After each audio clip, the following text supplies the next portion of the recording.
अस्सलाम वालेकुम व्यूअर्स, कैसे हैं आप सब। उम्मीद करती हूँ आप सब ठीक होंगे। ओके, तो आज मैं आपको बताती हूँ, आज हम पढ़ते हैं today's our topic is skeleton structure and function. सबसे पहले आप स्केलेटन को समझे। स्केलेटन क्या होता है?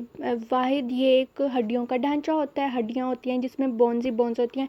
वैसे तो आपने देखा है अनलिमिटेड हड्डियाँ होती हैं, लेकिन हर हड्डी का अपना अपना काम होता है, अपना अपना गोल होता है, अपना अपना मतलब वर्क करती हैं वो। तो आज हम पढ़ते हैं हड्डियों के अफ़ाल, यानी कि उसके काम, उसके वर्क, हड्डियाँ क्या क्या काम करती हैं। ठीक है, सबसे पहले आप समझे एनाटॉमी वर्सेस फिजियोलॉजी। एनाटॉमी और फिजियोलॉजी का आपस में क्या रिलेशन है, इनका क्या ताल्लुक है, ये बहुत अहम क्वेश्चन है। अक्सर ये शॉर्ट क्वेश्चन में भी आ जाता है, एमसीक्यूज़ में भी आ जाता है। तो आपको इसके सबसे पहले इन दोनों का डिफरेंस मालूम होना चाहिए। एनाटॉमी क्या है? एनाटॉमी होता है स्ट्रक्चर, मतलब स्केलेटन स्ट्रक्चर, इसको बोलते हैं एनाटॉमी। इसका जो इसकी लर्निंग वो है स्ट्रक्चर। और उसके बाद फिजियोलॉजी क्या है? ये फिजियोलॉजी को किस तरह पढ़ेंगे, इसमें पी एस साइलेंट होता है। Physiology how the structure work, जो अनाटमी द स्ट्रक्चर होता है वो किस तरह से काम करता है, उनको काम करने के लिए क्या क्या चीज़ें फॉलो करनी पड़ती है, क्या क्या किस तरीके से वो काम करते हैं, उसको पढ़ने का इल्म, उसको क्या बोलते हैं? फिजियोलॉजी। इसके अलग अलग डेफिनेशंस जो कि मस्ट इम्पोर्टेंट क्वेश्चन आ जाता है अक्सर, तो वो हम पढ़ लेते हैं। Anatomy. Anatomy relates to the describing and naming of various parts of a body, यानी कि जिस्म के मुख्तलिफ हिस्सों को पढ़ना, उनके नाम को जानना क्या है? एनाटॉमी। इन इट्स केस, इस केस में anatomy will refer to physical part of the vocal system, यानी कि हमारे पूरे जिस्म का जो पार्ट होता है, फिजिकली पार्ट होता है, उसको बोलते हैं anatomy. Physiology relates to how those parts work, और ये जो फिजिकल पार्ट्स होते हैं ये किस तरह से वर्क करते हैं, उनको किस चीज़ का नाम दिया जाता है? फिजियोलॉजी का।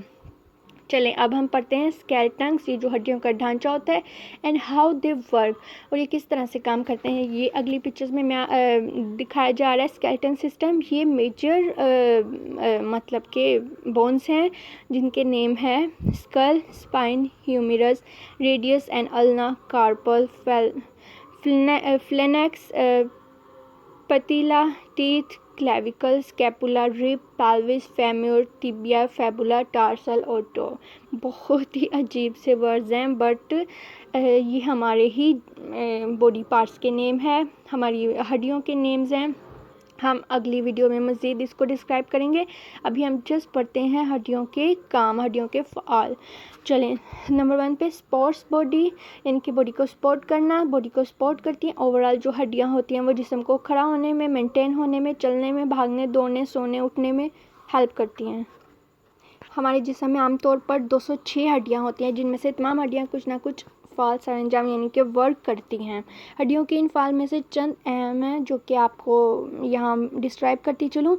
ये जिस्म को शक्ल सूरत देती हैं, ये जिस्म को सहारा देती हैं, मसलन टांगें इंसान के बाकी जिस्म को सहारा देती हैं। ठीक है, उसके बाद प्रोटेक्ट वाइटल ऑर्गन, ये जिस्म को सहारा ये मुख्तलिफ अज़ा की हिफाजत करती हैं, मसलन पस्तियाँ, फेफड़े, दिल, जिगर की हिफाजत करती हैं।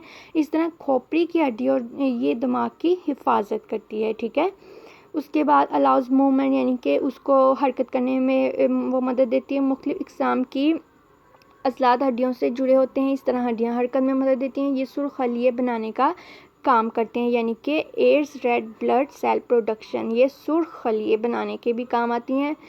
उसके बाद पहले देख लेते हैं स्टोर्स मिनरल्स। हड्डियाँ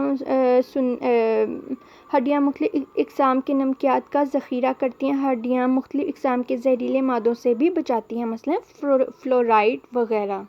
ठीक है, स्टोर्स केमिकल एनर्जी को भी स्टोर्स करती हैं। अब मैं इसका मुकम्मल जायज़ा आपको बता देती हूँ। हड्डियाँ सुनने में मदद देती हैं, मसलन कान की हड्डी जिसे मिडल ईयर बोन कहते हैं, जिसे स्टेबिडियस बोन भी कहा जाता है, यानी कि हमारे कोई वो बैरूनी कोई मादा, कोई अज़लात, कोई गंदा अज़ला जो हमारे कानों में, ये जो हमारे कानों के बाल हेयर्स होते हैं हमारे ईयर्स के, वो इन गंदे मालों को हमारे कान में जाने से बचाती हैं। ठीक है, उसके अलावा जब हम लाइक पानी हमारे कान में चला जाता है तो ये हमारे सुनने के हिस्से को भी डैमेज कर सकता है, जिसकी वजह से ये कान की जो बोन होती है, एयर बोन, वो इस चीज़ की हिफाजत करती है।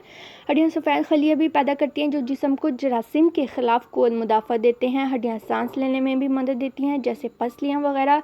हड्डियाँ बोलने में भी मदद देती हैं जैसे जबड़े और तालू की हड्डियाँ।